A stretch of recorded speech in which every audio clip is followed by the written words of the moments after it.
Obrigado, Sr. Presidente. Cumprimentar o Sr. Presidente do Tribunal de Contas e os Srs. Juízes Conselheiros, agradecer a exposição e sublinhar o facto do vosso relatório ser extremamente importante para nós analisarmos o que se passou em 2009, mas sobretudo para confrontarmos aquilo que eram os propósitos e os anúncios do Governo com a realidade agora analisada a este tempo de distância.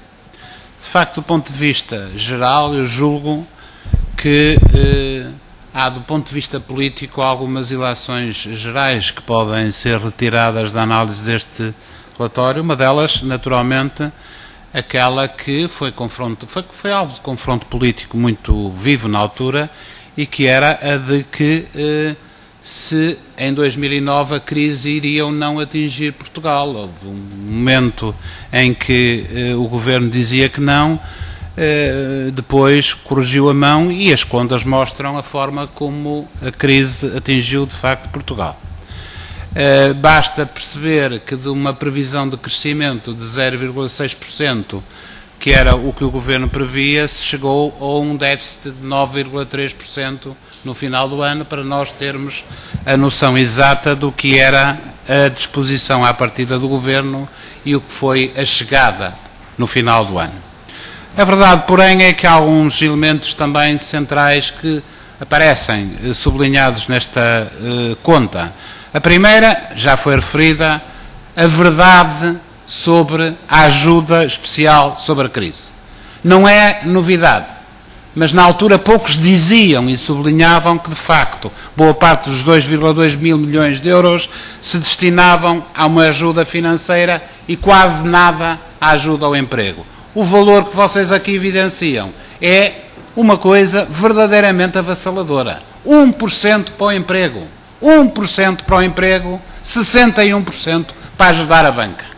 Isto é verdadeiramente tipificador daquilo que foram as opções do Governo relativamente a este investimento para o emprego de 2,2 mil milhões de euros.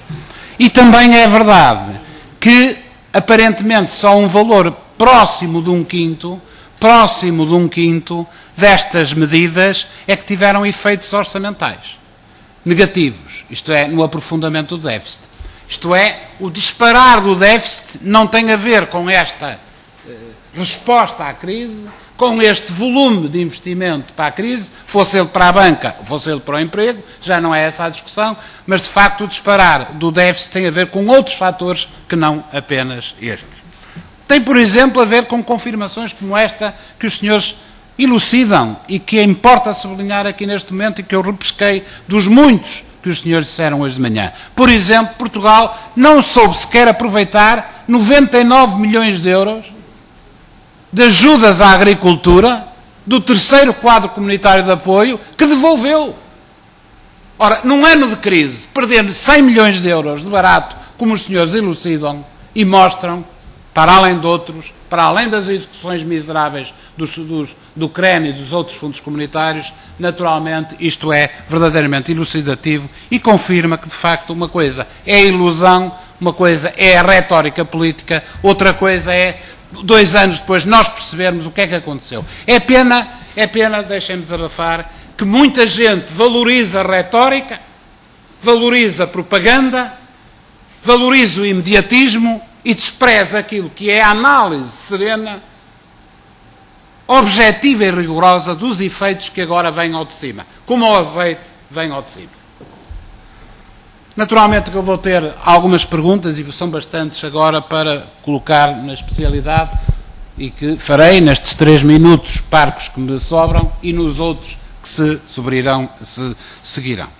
A primeira tem a ver com o Plano Oficial de Contabilidade Pública.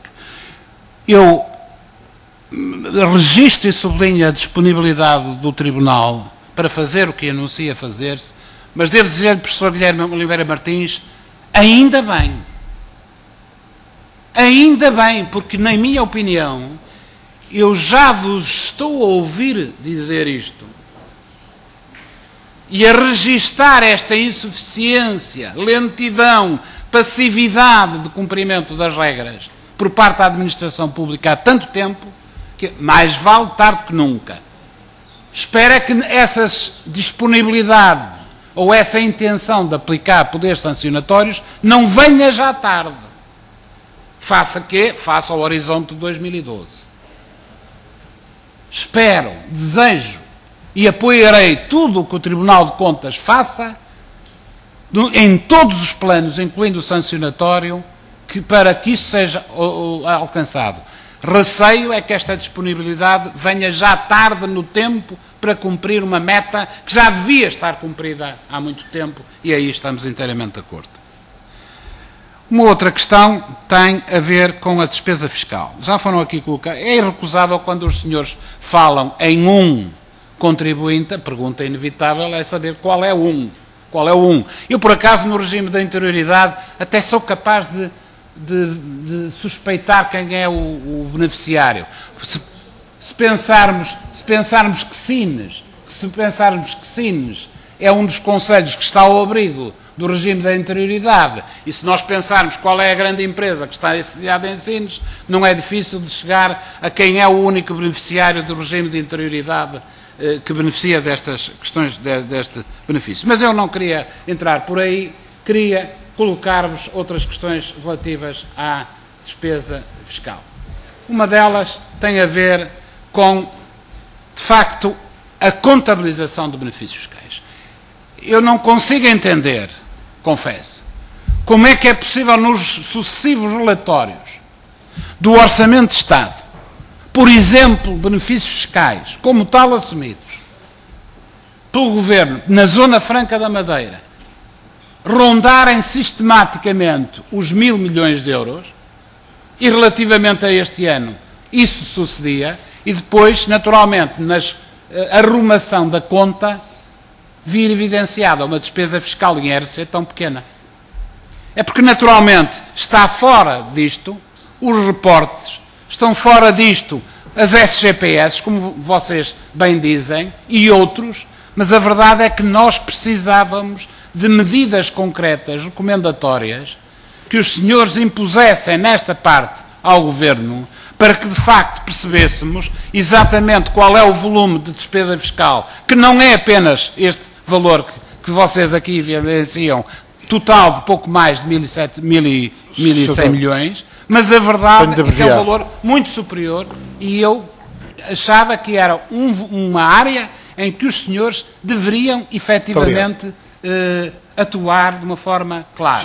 Uma questão que eu gostava que vocês elaborassem é que há uma diminuição da despesa fiscal em IRC de 120 milhões face ao ano anterior por causa de um benefício fiscal em IRC atribuído à Brisa que foi anulada.